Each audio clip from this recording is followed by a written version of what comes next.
A type is how Python represents different types of data. In this video, we will discuss some widely used types in Python. You can have different types in Python. They can be integers like 11, real numbers like 21.213.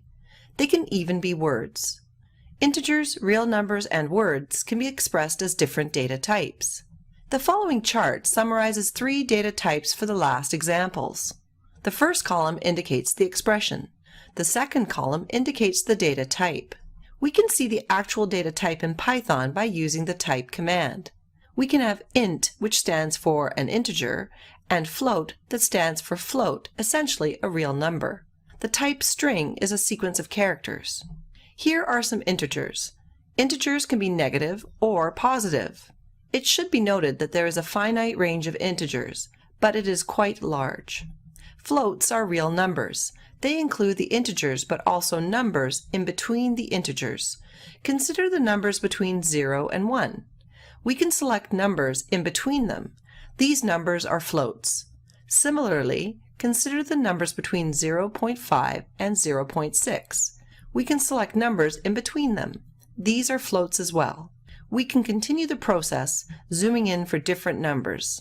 Of course, there is a limit, but it is quite small. You can change the type of the expression in Python. This is called typecasting.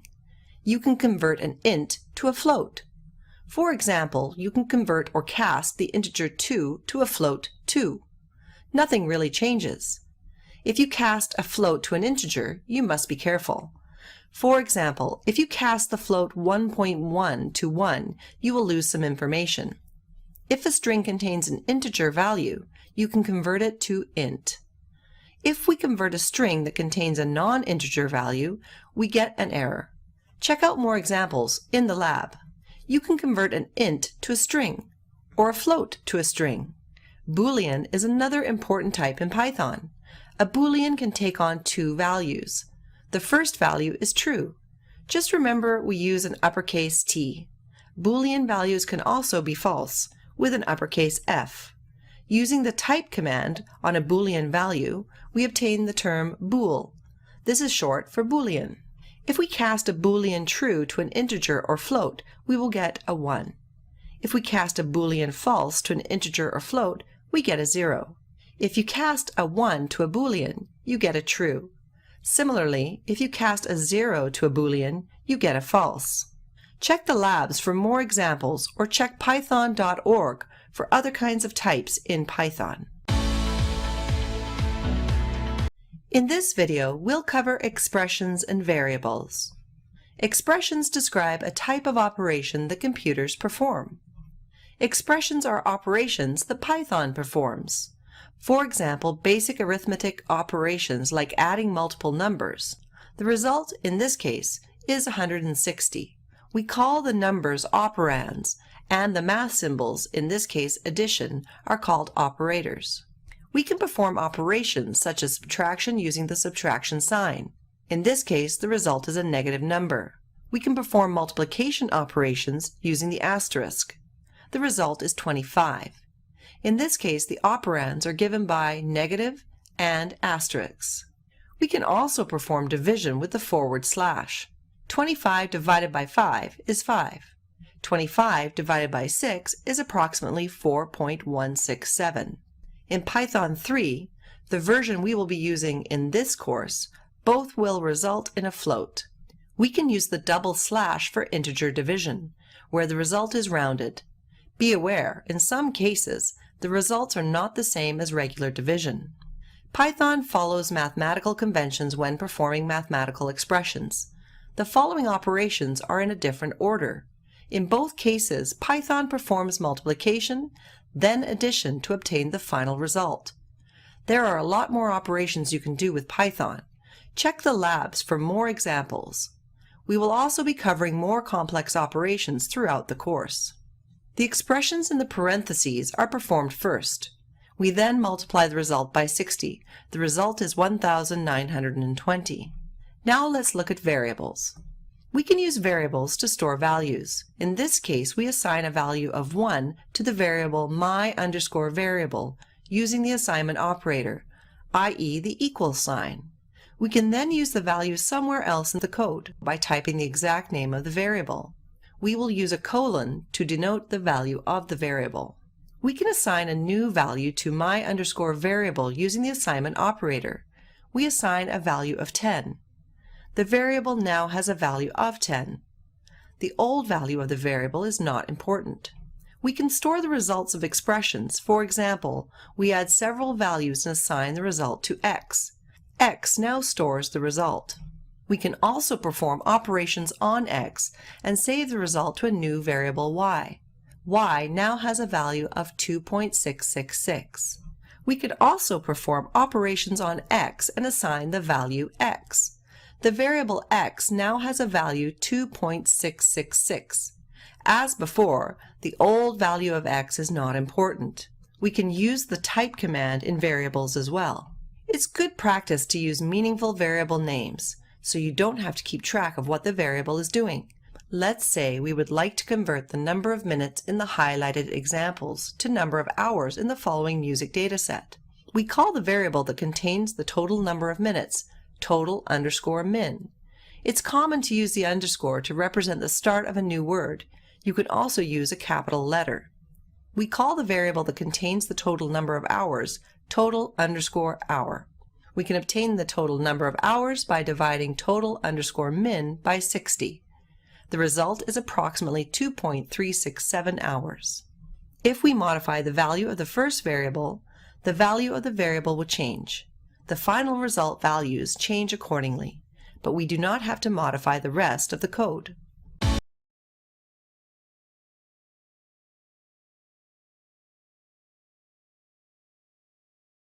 A string is contained within two quotes. You can also use single quotes. A string can be spaces or digits. A string can also be special characters. We can bind or assign a string to another variable. It is helpful to think of a string as an ordered sequence. Each element in the sequence can be accessed using an index represented by the array of numbers. The first index can be accessed as follows. We can access index 6. Moreover, we can access the 13th index. We can also use negative indexing with strings. The last element is given by the index -1. The first element can be obtained by index -15, and so on. We can bind a string to another variable. It is helpful to think of string as a list or tuple. We can treat the string as a sequence and perform sequence operations. We can also input a stride value as follows. The 2 indicates we'd select every second variable. We can also incorporate slicing. In this case, we return every second value up to index 4. We can use the len command to obtain the length of the string. As there are 15 elements, the result is 15. We can concatenate or combine strings. We use the addition symbols. The result is a new string that is a combination of both. We can replicate values of a string. We simply multiply the string by the number of times we would like to replicate it, in this case 3. The result is a new string. The new string consists of 3 copies of the original string. This means you cannot change the value of the string, but you can create a new string. For example, you can create a new string by setting it to the original variable and concatenate it with a new string. The result is a new string that changes from Michael Jackson to Michael Jackson is the best. Strings are immutable. Backslashes represent the beginning of escape sequences. Escape sequences represent strings that may be difficult to input. For example, \n represent a new line. The output is given by a new line after the \n is encountered. Similarly, \t represents a tab. The output is given by a tab where the \t is. If you want to place a backslash in your string, use a double backslash. The result is a backslash after the escape sequence. We can also place an R in front of the string. Now let's take a look at string methods. Strings are sequences, and, as such, have apply methods that work on lists and tuples. Strings also have a second set of methods that just work on strings. When we apply a method to the string A, we get a new string B that is different from A. Let's do some examples. Let's try with the method upper. This method converts lowercase characters to uppercase characters. In this example, we set the variable a to the following value. We apply the method upper and set it equal to b. The value for b is similar to a, but all the characters are uppercase. The method replaces a segment of the string, i.e., a substring, with a new string. We input the part of the string we would like to change. The second argument is what we would like to exchange the segment with. The result is a new string with the segment changed. The method find finds substrings. The argument is the substring you would like to find. The output is the first index of the sequence. We can find the substring Jack. If the substring is not in the string, the output is -1. Check the labs for more examples. Tuples. Tuples are an ordered sequence. Here is a tuple ratings. Tuples are expressed as comma-separated elements within parentheses. These are values inside the parentheses. In Python, there are different types: strings, integer, float. They can all be contained in a tuple, but the type of the variable is tuple. Each element of a tuple can be accessed via an index. The following table represents the relationship between the index and the elements in the tuple. The first element can be accessed by the name of the tuple followed by a square bracket with the index number, in this case 0. We can access the second element as follows. We can also access the last element. In Python, we can use negative index. The relationship is as follows. The corresponding values are shown here. We can concatenate or combine tuples by adding them. The result is the following, with the following index. If we would like multiple elements from a tuple, we can also slice tuples. For example, if we want the first 3 elements, we use the following command. The last index is 1 larger than the index you want. Similarly, if we want the last 2 elements, we use the following command. Notice how the last index is 1 larger than the length of the tuple? We can use the len command to obtain the length of a tuple. As there are 5 elements, the result is 5. Tuples are immutable, which means we can't change them. To see why this is important, let's see what happens when we set the variable ratings1 to ratings. Let's use the image to provide a simplified explanation of what's going on. Each variable does not contain a tuple, but references the same immutable tuple object. See the Objects and Classes module for more about objects. Let's say we want to change the element at index 2. Because tuples are immutable, we can't. Therefore, ratings1 will not be affected by a change in rating because the tuple is immutable, i.e., we can't change it. We can assign a different tuple to the ratings variable. The variable ratings now references another tuple. As a consequence of immutability, if we would like to manipulate a tuple, we must create a new tuple instead. For example, if we would like to sort a tuple, we use the function sorted. The input is the original tuple. The output is a new sorted list. For more on functions, see our video on functions. A tuple can contain other tuples as well as other complex data types. This is called nesting. We can access these elements using the standard indexing methods.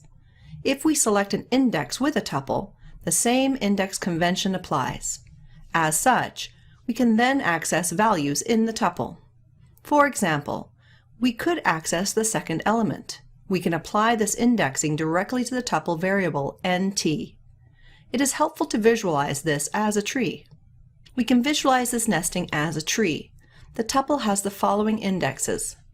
If we consider indexes with other tuples, we see the tuple at index 2 contains a tuple with 2 elements. We can access those 2 indexes. The same convention applies to index 3.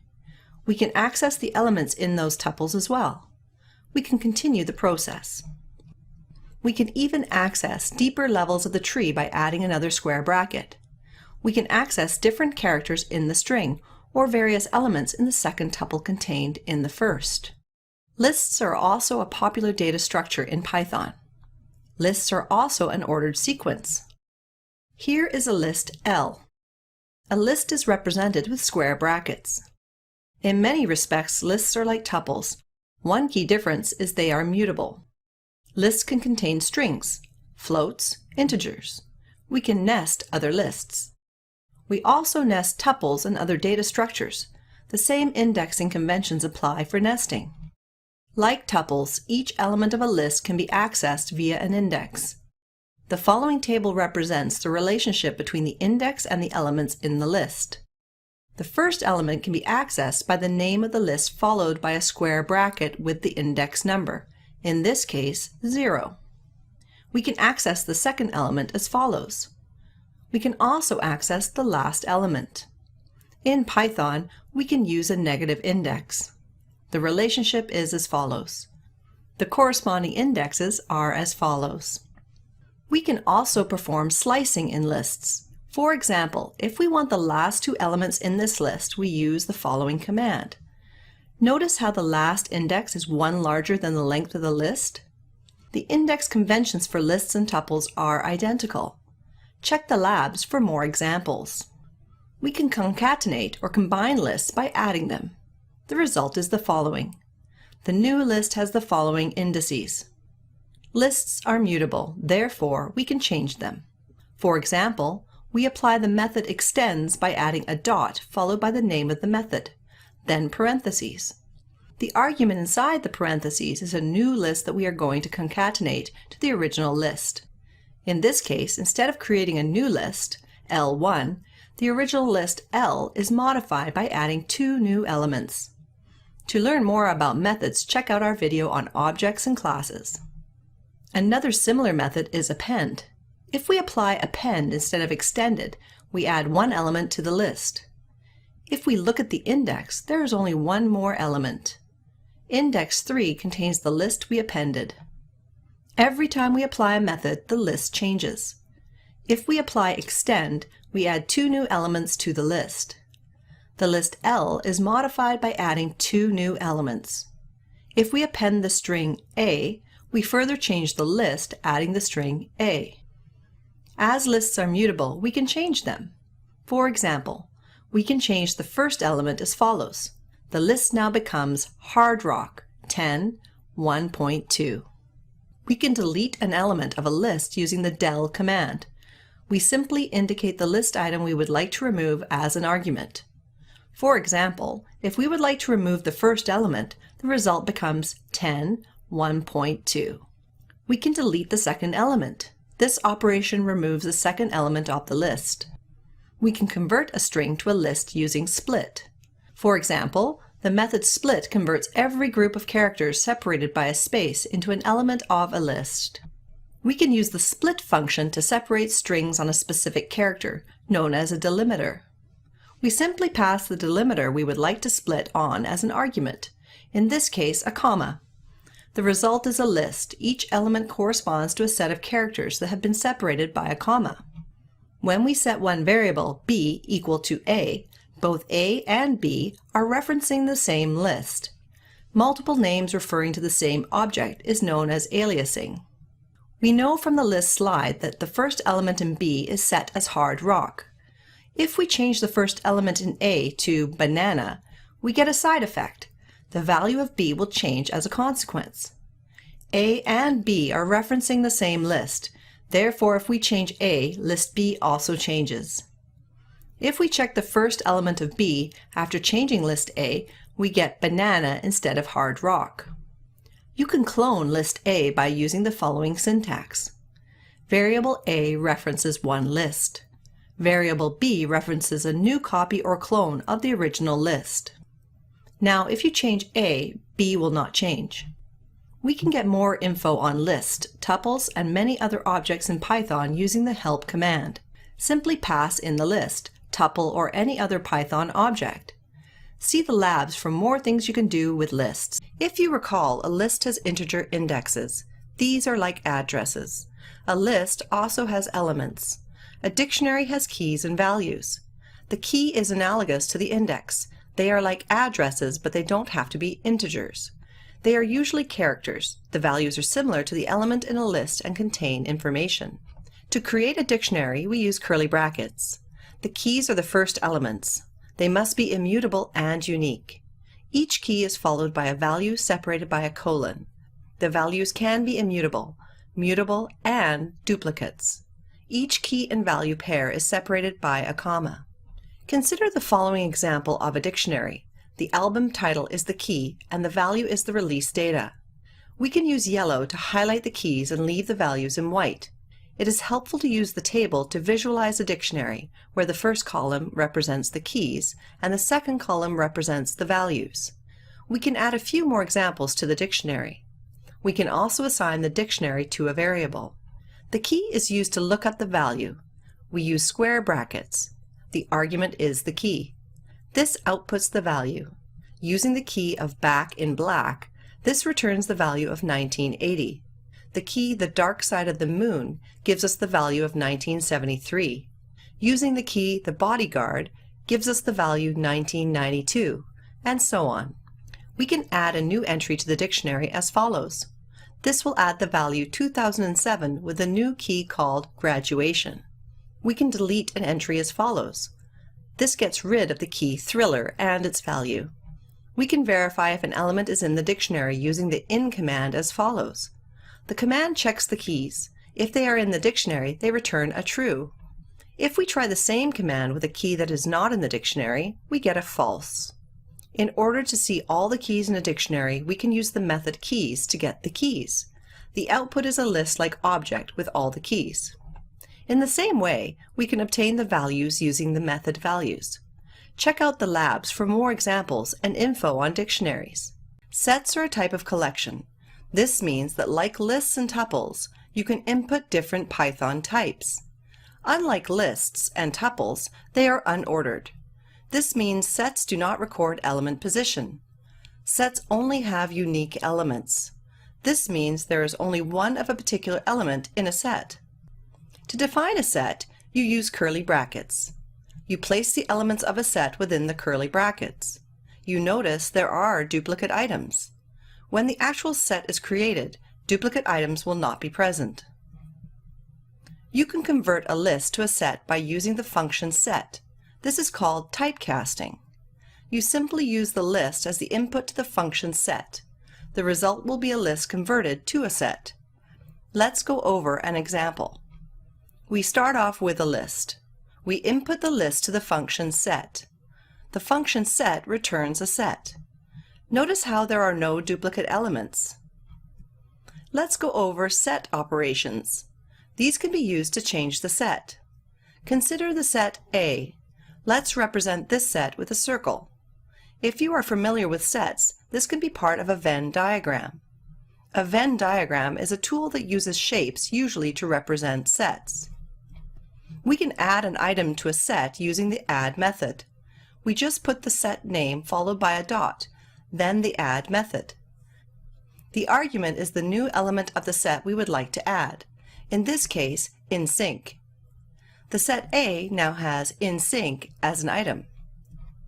If we add the same item twice, nothing will happen as there can be no duplicates in a set.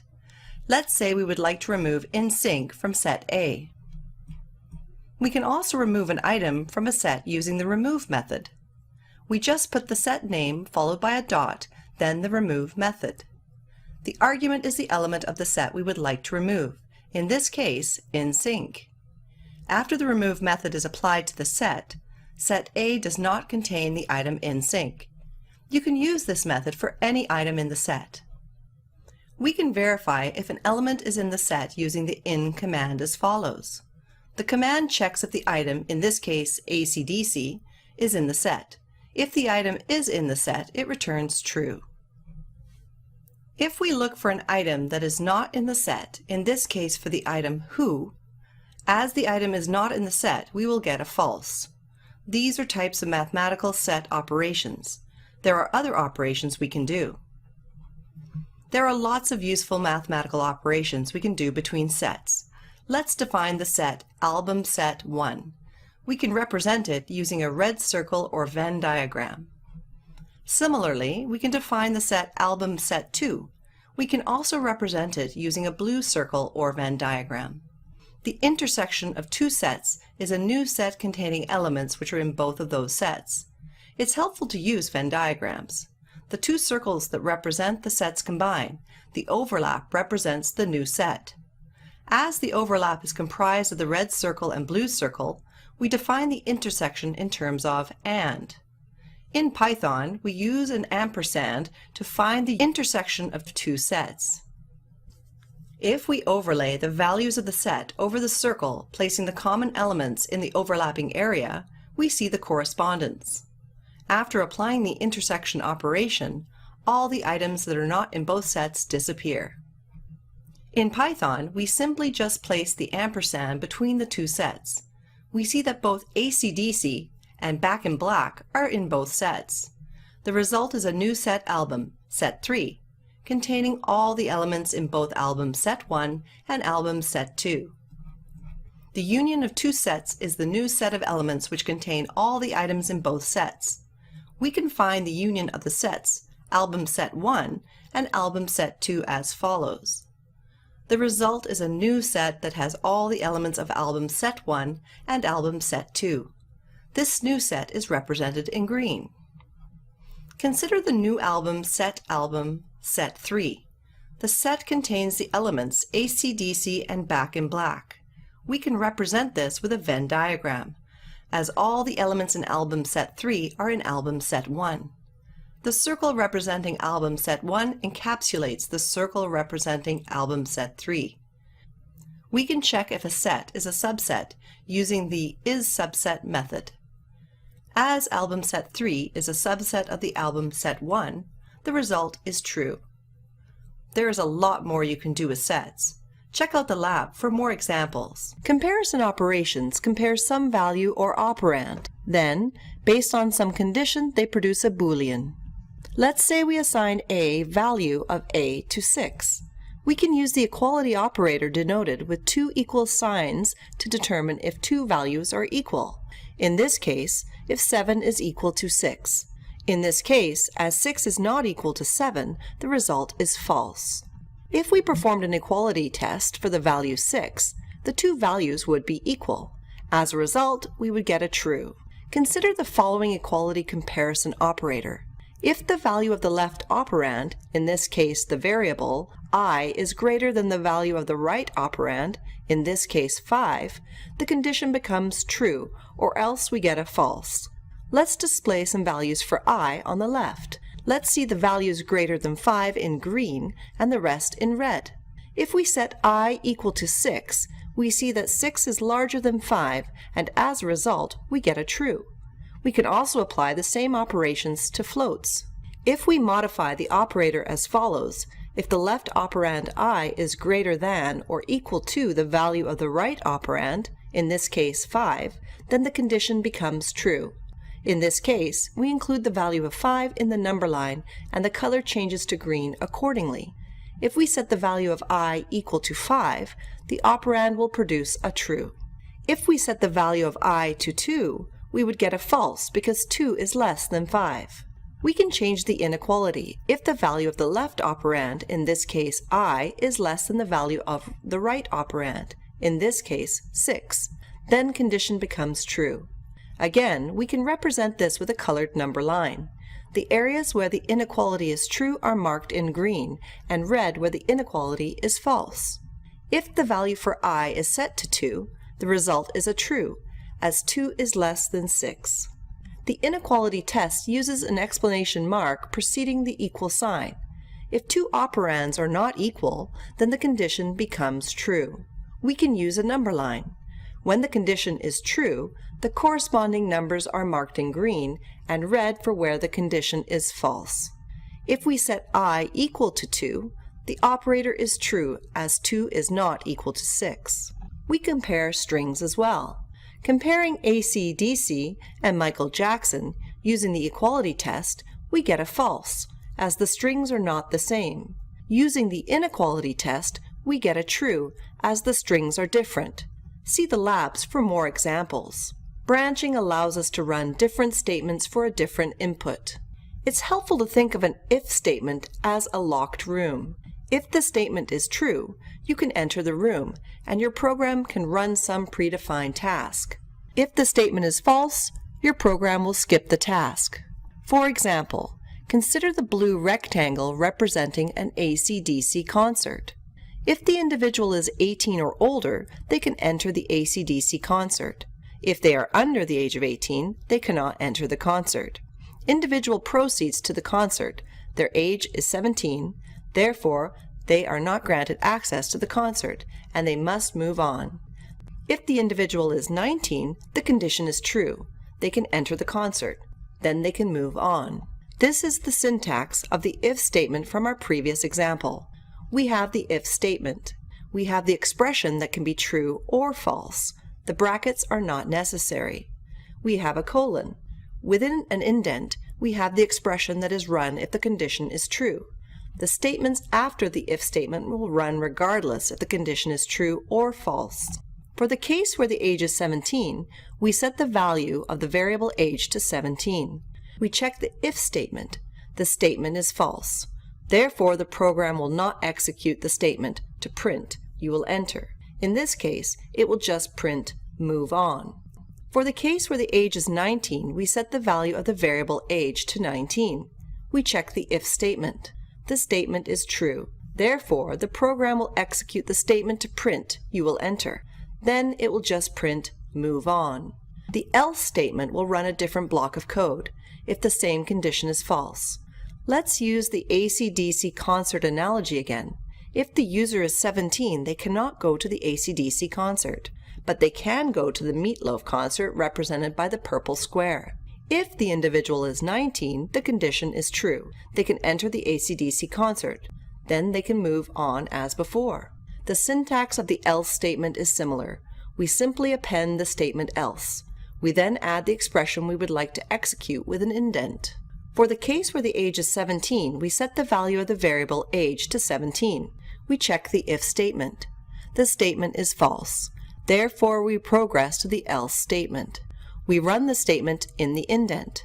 This corresponds to the individual attending the meatloaf concert. The program will then continue running. For the case where the age is 19, we set the value of the variable age to 19. We check the if statement. The statement is true. Therefore, the program will execute the statement to print "you will enter." The program skips the expressions in the else statement and continues to run the rest of the expressions. The elif statement, short for else if, allows us to check additional conditions if the preceding condition is false. If the condition is true, the alternate expressions will be run. Consider the concert example. If the individual is 18, they will go to the Pink Floyd concert instead of attending the AC/DC or Meatloaf concerts.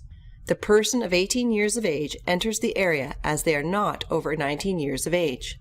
They cannot see AC/DC, but as they are 18 years, they attend Pink Floyd. After seeing Pink Floyd, they move on. The syntax of the elif statement is similar. We simply add the statement elif with the condition. We then add the expression we would like to execute if the statement is true, with an indent. Let's illustrate the code on the left. An 18-year-old enters. They are not older than 18 years of age. Therefore, the condition is false. So the condition of the elif statement is checked. The condition is true. So then we would print "go see Pink Floyd." Then we would move on, as before. If the variable age was 17, the statement "go see Meatloaf" would print. Similarly, if the age was greater than 18, the statement "you can enter" would print. Check the labs for more examples. Now let's take a look at logic operators. Logic operations take Boolean values and produce different Boolean values. The first operation is the not operator. If the input is true, the result is a false. Similarly, if the input is false, the result is a true. Let A and B represent Boolean variables. The OR operator takes in the two values and produces a new Boolean value. We can use this table to represent the different values. The first column represents the possible values of A. The second column represents the possible values of B. The final column represents the result of applying the OR operation. We see the OR operator only produces a false if all the Boolean values are false. The following lines of code will print out. This album was made in the 70s or 90s, if the variable album year does not fall in the 80s. Let's see what happens when we set the album year to 1990. The colored number line is green when the condition is true and red when the condition is false. In this case, the condition is false. Examining the second condition, we see that 1990 is greater than 1989, so the condition is true. We can verify by examining the corresponding second number line. In the final number line, the green region indicates where the area is true.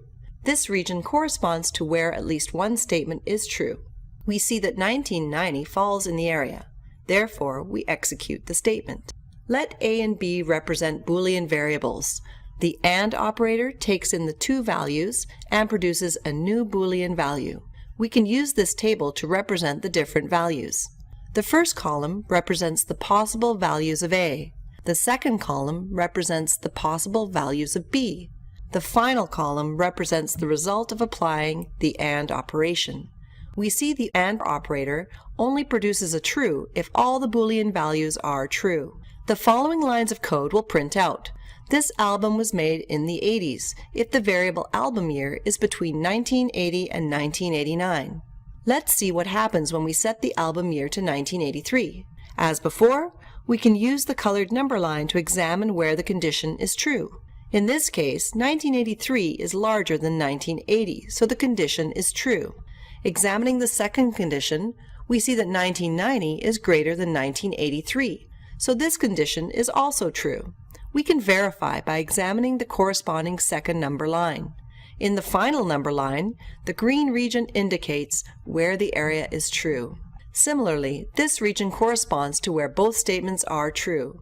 We see that 1983 falls in the area. Therefore, we execute the statement. Branching allows us to run different statements for different inputs. Before we talk about loops, let's go over the range function. The range function outputs an ordered sequence as a list I. If the input is a positive integer, the output is a sequence. The sequence contains the same number of elements as the input, but starts at 0. For example, if the input is 3, the output is the sequence 0, 1, 2. If the range function has two inputs, where the first input is smaller than the second input, the output is a sequence that starts at the first input. Then the sequence iterates up to, but not including the second number. For the input 10 and 15, we get the following sequence. See the labs for more capabilities of the range function. Please note, if you use Python 3, the range function will not generate a list explicitly like in Python 2. In this section, we will cover for loops. We will focus on lists, but many of the procedures can be used on tuples. Loops perform a task over and over. Consider the group of colored squares. Let's say we would like to replace each colored square with a white square. Let's give each square a number to make things a little easier and refer to all the group of squares as squares. If we wanted to tell someone to replace square 0 with a white square, we would say equals replace square 0 with a white square. Or we can say for square 0 in squares, square 0 equals white square. Similarly, for the next square, we can say for square 1 in squares, square 1 equals white square. For the next square, we can say for square 2 in squares, square 2 equals white square. We repeat the process for each square. The only thing that changes is the index of the square we are referring to. If we are going to perform a similar task in Python, we cannot use actual squares. So let's use a list to represent the boxes. Each element in the list is a string representing the color. We want to change the name of the color in each element to white. Each element in the list has the following index. This is a syntax to perform a loop in Python. Notice the indent. The range function generates a list. The code will simply repeat everything in the indent 5 times. If you were to change the value to 6, it would do it 6 times. However, the value of I is incremented by 1 each time. In this segment, we change the ith element of the list to the string white. The value of I is set to 0.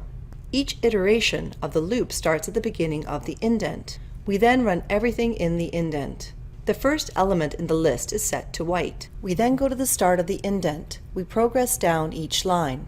When we reach the line to change the value of the list, We set the value of index 1 to white. The value of I increases by 1. We repeat the process for index 2. The process continues for the next index until we have reached the final element. We can also iterate through a list or tuple directly in Python. We do not even need to use indices. Here is the list squares. Each iteration of the list we pass one element of the list squares to the variable square. Let's display the value of the variable square on this section. For the first iteration, the value of square is red. We then start the second iteration. For the second iteration, the value of square is yellow. We then start the third iteration. For the final iteration, the value of square is green. A useful function for iterating data is enumerate. It can be used to obtain the index and the element in the list. Let's use the box analogy with the numbers representing the index of each square. This is the syntax to iterate through a list and provide the index of each element. We use the list squares and use the names of the colors to represent the colored squares. The argument of the function enumerate is the list, in this case squares. The variable I is the index, and the variable square is the corresponding element in the list. Let's use the left part of the screen to display the different values of the variable square, and I for the various iterations of the loop. For the first iteration, the value of the variable is red, corresponding to the 0th index, and the value for I is 0. For the second iteration, the value of the variable square is yellow, and the value of I corresponds to its index, i.e. 1. We repeat the process for the last index. While loops are similar to for loops, but instead of executing a statement a set number of times, a while loop will only run if a condition is met. Let's say we would like to copy all the orange squares from the list squares to the list new squares, but we would like to stop if we encounter a non-orange square. We don't know the value of the squares beforehand. We would simply continue the process while the square is orange, or see if the square equals orange. If not, we would stop. For the first example, we would check if the square was orange. It satisfies the condition, so we would copy the square. We repeat the process for the second square. The condition is met, so we copy the square. In the next iteration, we encounter a purple square. The condition is not met, so we stop the process. This is essentially what a while loop does. Let's use the figure on the left to represent the code. We will use a list with the names of the color to represent the different squares. We create an empty list of new squares. In reality, the list is of indeterminate size. We start the index at 0. The while statement will repeatedly execute the statements within the indent until the condition inside the bracket is false. We append the value of the first element of the list squares to the list new squares. We increase the value of I by 1. We append the value of the second element of the list squares to the list new squares. We increment the value of I. Now the value in the array squares is purple. Therefore, the condition for the while statement is false, and we exit the loop. Check out the labs for more examples of loop, many with real data. Functions take some input, then produce some output or change. The function is just a piece of code you can reuse.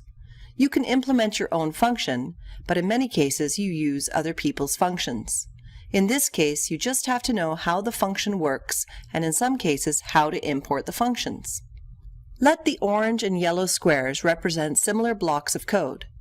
We can run the code using some input and get an output. If we define a function to do the task, we just have to call the function.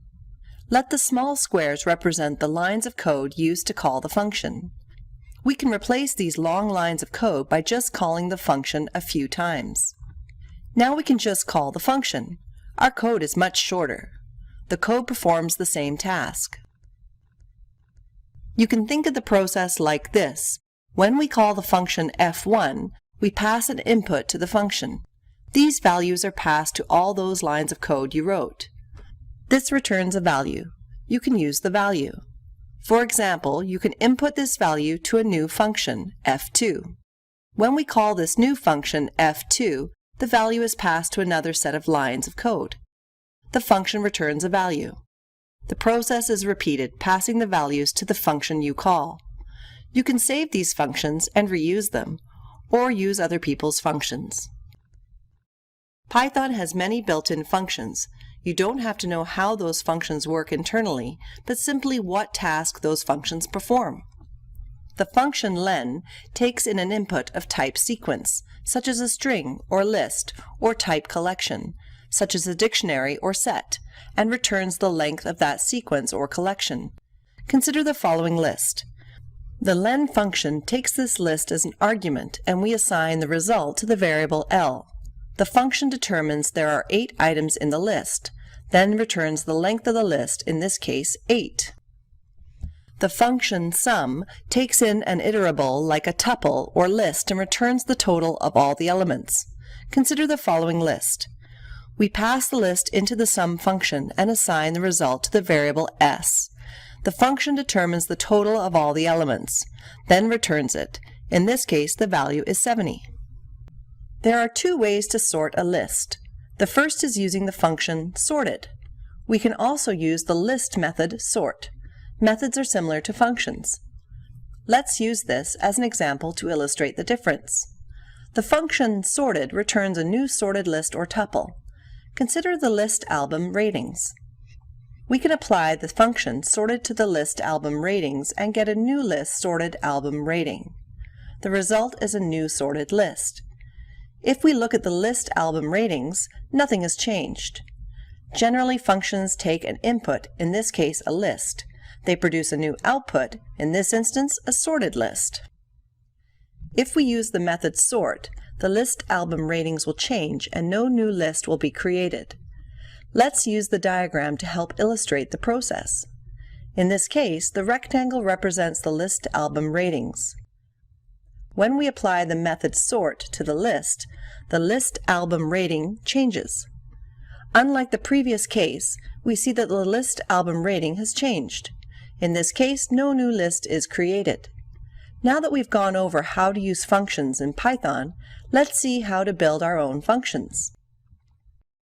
We will now get you started on building your own functions in Python. This is an example of a function in Python that returns its input value +1. To define a function, we start with the keyword def. The name of the function should be descriptive of what it does. We have the function formal parameter a in parentheses, followed by a colon. We have a code block with an indent. For this case, we add 1 to a and assign it to b. We return or output the value for b. After we define the function, we can call it. The function will add 1 to 5 and return a 6. We can call the function again, this time assign it to the variable c. The value for c is 11. Let's explore this further. Let's go over an example when you call a function. It should be noted that this is a simplified model of Python, and Python does not work like this under the hood. We call the function giving it an input 5. It helps to think of the value of 5 as being passed to the function. Now the sequences of commands are run. The value of a is 5. B would be assigned a value of 6. We then return the value of b. In this case, as b was assigned a value of 6, the function returns a 6. If we call the function again, the process starts from scratch. We pass in an 8. The subsequent operations are performed. Everything that happened the last call will happen again with a different value of a. The function returns a value, in this case 9. Again, this is just a helpful analogy. Let's try and make this function more complex. It's customary to document the function on the first few lines. This tells anyone who uses the function what it does. This documentation is surrounded in triple quotes. You can use the help command on the function to display the documentation as follows. This will print out the function name and the documentation. We will not include the documentation in the rest of the examples. A function can have multiple parameters. The function mult multiplies 2 numbers. In other words, it finds their product. If we pass the integers 2 and 3, the result is a new integer. If we pass the integer 10 and the float 3.14, the result is a float 31.4. If we pass in the integer 2 and the string Michael Jackson, the string Michael Jackson is repeated 2 times. This is because the multiplication symbol can also mean repeat a sequence. If you accidentally multiply an integer with a string instead of two integers, you won't get an error. Instead, you will get a string, and your program will progress, potentially failing later because you have a string where you expected an integer. This property will make coding simpler, but you must test your code more thoroughly. In many cases, a function does not have a return statement. In these cases, Python will return the special none object. Practically speaking, if your function has no return statement, you can treat it as if the function returns nothing at all. The function mj simply prints the name Michael Jackson. We call the function. The function prints Michael Jackson. Let's define the function noWork that performs no task. Python doesn't allow a function to have an empty body, so we can use the keyword pass, which doesn't do anything but satisfies the requirement of a non-empty body. If we call the function and print it out, the function returns a none. In the background, if the return statement is not called, Python will automatically return a none. It is helpful to view the function noWork with the following return statement. Usually functions perform more than one task. This function prints a statement, then returns a value. Let's use this table to represent the different values as the function is called. We call the function with an input of 2. We find the value of b. The function prints the statement with the value of a and b. Finally, the function returns the value of b, in this case 3. We can use loops in functions. This function prints out the values and indexes of a loop or tuple. We call the function with the list album ratings as an input.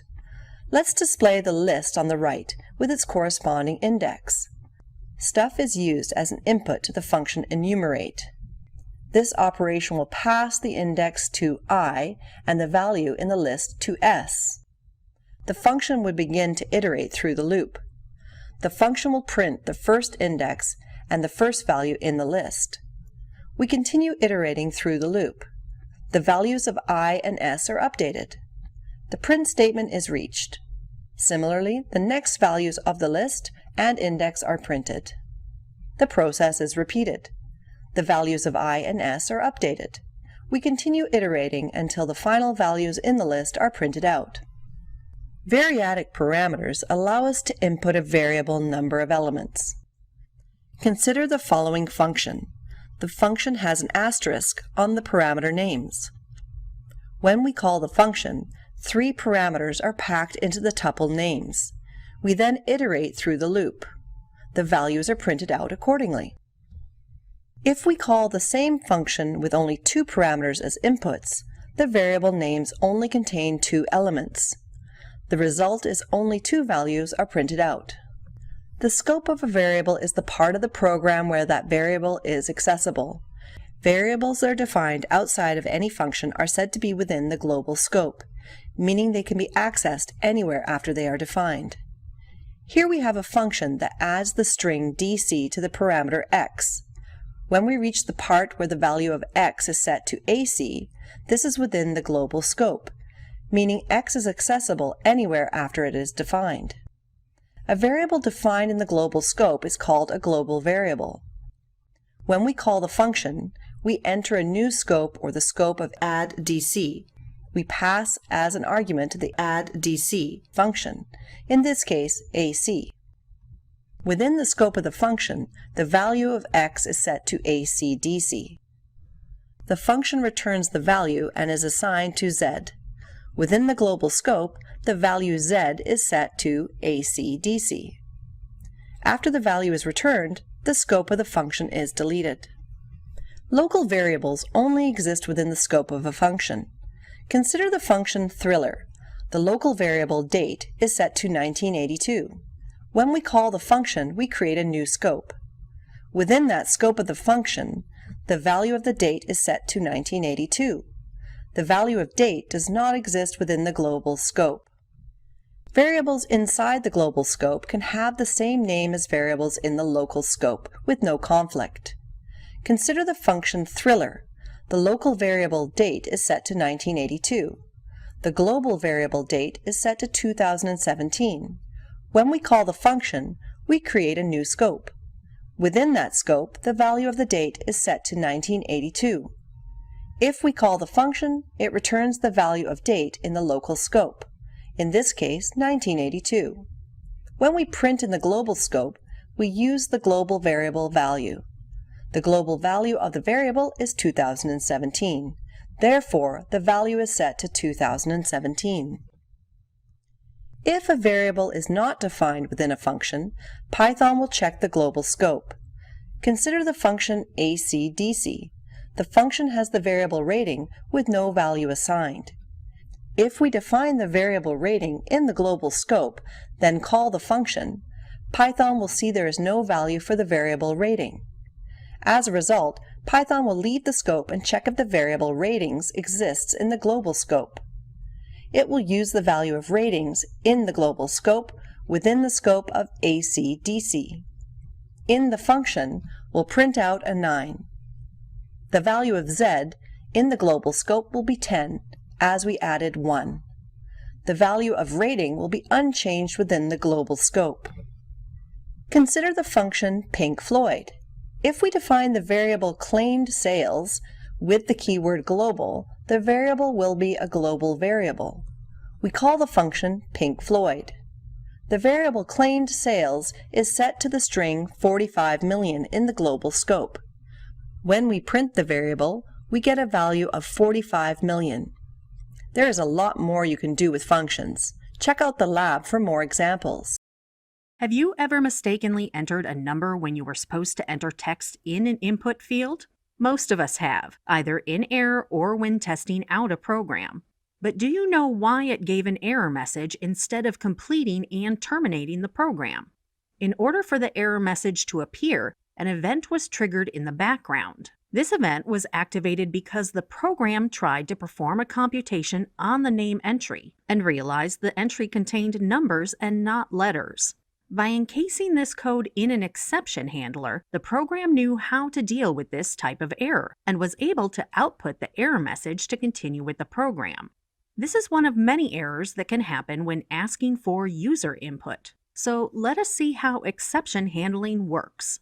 We will first explore the try except statement. This type of statement will first attempt to execute the code in the try block. But if an error occurs, it will kick out and begin searching for the exception that matches the error. Once it finds the correct exception to handle the error, it will then execute that line of code.